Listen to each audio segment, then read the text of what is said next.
வீடியோவில் நம்ம 2 இன்ட்ரெஸ்டிங்கான நபரை பற்றி பார்க்க போகிறோம். அதில் ஃபர்ஸ்ட் ஒன்று யாருன்னு பார்த்தீங்கன்னா, இப்போ நமக்கு விக்கல் வந்தால் ஒரு 5 நிமிஷமோ இல்லை 10 நிமிஷமோ வரும். ஏன் ஒரு நாள் 2 நாள் 1 மாதம் கூட சில பேருக்கு தொடர்ந்து விக்கல் வந்ததா ஒரு சில கேசஸ் இருக்குது. ஆனால் இங்கே ஒருத்தருக்கு விக்கல் வந்திருக்கு. இது எத்தனை மாதம் எத்தனை வருஷன்றதை வீடியோக்களை பார்க்கலாம். இவர் இந்த விக்கல் வச்சு கின்னஸ் ரெக்கார்டே படைச்சிருக்காருன்னா பாருங்களேன். ரெண்டாவதாக ஒரு சின்ன பொண்ணை பற்றி பார்க்க போகிறோம். இது கொஞ்சம் இன்ட்ரெஸ்டிங்காக இருக்கும். இப்போ நமக்கு பசி தூக்கம் வரலன்னு யார்கிட்டயாச்சும் போய் சொன்னோம்னா அவங்க ஆஹா ரைட்டு இது லவ் தான் அப்படின்னு ஏற்றி விட்டு நம்மளை அடிவாங்க விட்டுருவாங்க. ஆனால் இங்கே உண்மையிலேயே இந்த பொண்ணுக்கு பசி தூக்கம் வலி 3மே வராதுன்ற மாதிரி சொல்கிறாங்க. அந்த பொண்ணு யார் அது எப்படின்றத வீடியோக்குள்ளே பார்க்கலாம். ஸோ ஸ்கிப் பண்ணாமல் பாருங்கள். Welcome to Mr.M view.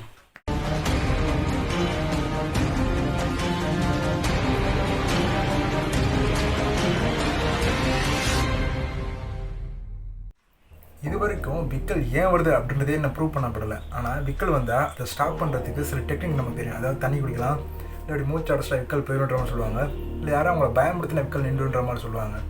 ஆனால் இங்கே ஒருத்தருக்கு விக்கல் வந்திருக்கு. ஹைக்கப்ஸ் மேன். இவர் யாருன்னு பார்த்தீங்கன்னா சார்லஸ் ஆஸ்போர்னி. இவர் ஒரு அமெரிக்கன் சிட்டிசன். இவர் எப்போ பிறந்தார் அப்படின்னு பார்த்தோம்னா 1894. இவர் பிறந்து சரி அவரோட 28வது வயசில், அதாவது 1922 இவருக்கு இந்த விக்கல் ஸ்டார்ட் ஆகிருக்கு. ஸ்டார்ட் ஆன விக்கலுக்கு இவர் ரொம்ப பிடிச்சி போச்சு போல். அதனால் இவர் கூட இருந்திருக்கு. எவ்வளோ வருஷம் கூட இருந்திருக்குன்னு பார்த்தோம்னா 1 வருஷம் 2 வருஷம் இல்லை, சுமார் 68 வருஷம் இவர் விக்கல் கூட வாழ்ந்திருக்காரு. சரி, இவருக்கு எப்படி இந்த விக்கல் ஸ்டார்ட் ஆச்சு அப்படின்னு பார்க்க போனால், இவர் என்ன பண்ணியிருக்காரு, ஒரு பன்னி இடம் பார்த்துருக்காப்புல.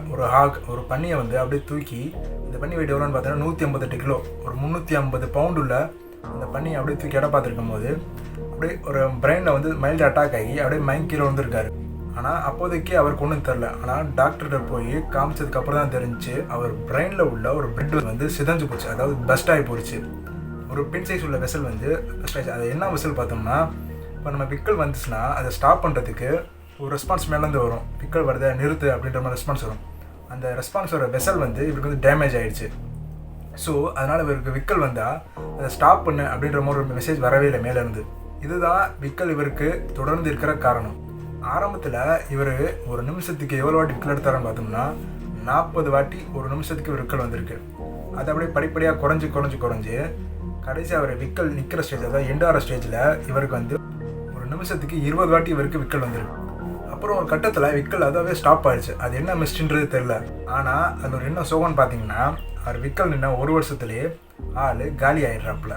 அதாவது 1991 இவர் இறந்துடுறாரு. இவர் விக்கல் என்ன வருஷம் பார்த்தீங்கன்னா 1990 ஜூன் 5 இவர் விக்கல் நிற்கிது. ரொம்ப லக்கியான பர்சனில் இவர் லைஃப் டைமில் எத்தனை வாட்டி விக்கல் வந்திருக்கு, எத்தனை வாட்டி விக்கல் எடுத்திருக்காருன்றதை ஒரு சர்வே எடுத்திருக்காங்க, ஒரு கணக்கு எடுத்திருக்காங்க. எவ்வளோ வாட்டினா 430 மில்லியன் டைம்ஸ் இவருக்கு விக்கல் வந்திருக்கு. 43 கோடி தடவை இவருக்கு விக்கல் எடுத்திருக்காரு. இவர் எப்படி விக்கல் கூட வாழ்ந்தார் அப்படின்னு பார்த்தோம்னா, டாக்டர் இவருக்கு சில டெக்னிக் சொல்லி கொடுத்துருக்காங்க. அதாவது தண்ணி குடிக்கும் போது, சாப்பிடும்போது, தூங்கும் போது எப்படி தூங்குறது சாப்பிட்றது. நமக்கு இப்போ விக்கல் வந்துச்சுன்னா தண்ணி குடிக்கிறதே கொஞ்சம் கஷ்டமாக இருக்கும். ஆனால் இவர் அந்த விக்கலோட சாப்பிட்ருக்காரு, தூங்கியிருக்காரு. சரி, இப்போ இவர் எத்தனை வருஷம் விக்கல் இல்லாமல் வாழ்ந்திருக்காருன்னு பார்த்தோம்னா, இவரோட 28 வயசு வரைக்கும் உள்ள 28ஐயும் அந்த விக்கல் எண்டார ஸ்டேஜுக்கு அடுத்து உள்ள ஒரு 1 வருஷத்தையும் சேர்த்து மொத்தம் 29 வருஷம் மட்டும்தான் இவர் விக்கல் எல்லாமே வாழ்ந்திருக்காரு. இதில் என்ன ஒரு ஆச்சரியம் அப்படின்னு பார்த்தீங்கன்னா, இந்த விக்கலை வச்சு இவர் கின்னஸ் ரெக்கார்டே படைச்சிருக்காரு. அதாவது இவர் தான் லாங்கஸ்ட் பவுட் ஆஃப் தி ஹைக்கப்ஸ், அதாவது நீண்ட நேர விக்கல் மனிதன் இவர் ஒருத்தர் மட்டும் தான்ட்டு இவருக்கு கின்னஸ் ரெக்கார்டு கொடுத்துருக்காங்க. ஆனாலும் இவர் ரொம்ப கிரேட்டு தான். ஏன்னா 68 வருஷம் ஒருத்தர் விக்கலோட வளர்ந்துருக்காருன்னா அது சாதாரணமான விஷயம் இல்லை. இது மாதிரி நிறைய கேசஸ் 1 வருஷம் 2 வருஷம் ஏன் 25 வருஷம் கூட இருக்குது. ஆனால் நம்மால் தான் டாப் இருக்கார், 68 வருஷம். சூப்பரில். ஒலிவியா பயானிக்கல், அதாவது பயாலஜிக்கலாக டிஃப்ரெண்ட்டாக இருக்க ஒரு பொண்ணு. இந்த பொண்ணுக்கு பார்த்திங்கன்னா இப்போ வயசு 12 ஆகுது. பசி தூக்கம் இது 2மே வராது. அப்புறம் வலி அப்படின்ற ஒரு டிபார்ட்மெண்ட்டே இந்த பொண்ணுகிட்ட கிடையாது.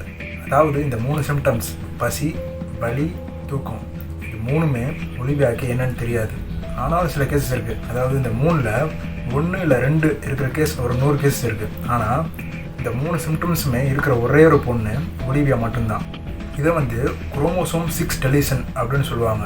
அதாவது missing of genetic material. Genetic material அந்த பொண்ணோட ஜீன்லேருந்து மிஸ் ஆகிருக்கும். ஸோ அந்த மிஸ் ஆன ஜீனால் வந்த சிம்டம்ஸ் தான் இது. ஒலிவியாவோட அம்மா நிக்கி 32 வயசு ஆகுது. அவங்களுக்கு 5 குழந்தைங்க இருக்குது இந்த ஒலிவியாவோட சேர்த்து. அவங்கள்ட்ட ஒலிவியா பற்றி கேட்டோம்னா அவங்க என்ன சொல்கிறாங்க பார்த்தீங்கன்னா, ஒலிவியா குழந்தையா இருக்கும்போது அழுதே கிடையாதான், ரொம்ப ரேர் தான் அப்படின்றாங்க. தூக்கம் கூட ரொம்ப ஃபோர்ஸ் பண்ணி தான் அந்த பொண்ணை தூங்க வைப்பாங்களாம். அந்த பொண்ணு 3 நாள் 4 நாள் கூட தூங்காமல் முழிச்சு இருந்திருக்கான். அவங்க அம்மா ஒலிவியாட்ட போயிட்டு நீ இதை சாப்பிட்டா தான் உனக்கு இது கிடைக்கும் அப்படின்ற மாதிரி சொல்ல முடியாது. ஏன்னா மற்ற குழந்தைங்க மாதிரி ஒலிவியாவுக்கு பசின்றவனே கிடையாதனால இவங்க இப்படி சொன்னாலும் அது வேஸ்ட்டு தான். ஒலிவியாவோட 7 வயசில் நடந்த ஒரு இன்சிடெண்ட். இது ஒரு இன்சிடெண்ட் கூட சொல்ல முடியாது, இது ஒரு ஆக்சிடெண்ட். அது என்ன ஆச்சுன்னா, ஒலிவியாவோட அம்மா நிக்கியும் அவங்களோட பசங்களும் வெளியே ஷாப்பிங் வந்துடுறாங்க. ஷாப்பிங் வந்தப்போ ஒலிவியா தெரியாமல் ரோட் சைடு வந்துடுறாங்க. அப்போது அந்த பக்கமாக வந்த காரு ஒலிவியா மேலே மோதி அப்படியே இழுத்துட்டு போயிருக்கு. அது எவ்வளோ தூரம் இழுத்துட்டு போச்சு அப்படின்னு அவங்க அம்மாட்ட கேட்டோம்னா அவங்க அம்மா அதுக்கு சொல்கிறாங்க, ஒரு 10 காரடி தூரம் இருக்குன்ட்டு அவங்க அம்மா நிற்கி சொல்கிறாங்க. ஒலிவியாவோட அம்மாவும் அவங்களோட மற்ற பசங்களும் கதறிக்கிட்டு பதறி அடித்து ஓடிக்கிறாங்க ஒலிவியா பார்க்குறதுக்கு. இதுவே வேறு யாராச்சும் இருந்தால் அந்த இடத்துலையே கார் இடித்ததுக்கு மயக்கம் போட்டு இறந்துருப்பாங்க. ஆனால் இந்த கதையில் நடந்த சீனே வேறு. என்ன ஆச்சுன்னா, அந்த பொண்ணு அப்படியே அசால்ட்டாக எழுந்திரிச்சு ஹேய் வாட்ஸ்அப் என்ன நடக்குது அப்படின்ட்டு அவங்க அம்மா நோக்கி ஓடி வந்திருக்கு. அந்த பொண்ணு கண்ணில் ஒரு சொட்டு தண்ணி கூட இல்லை.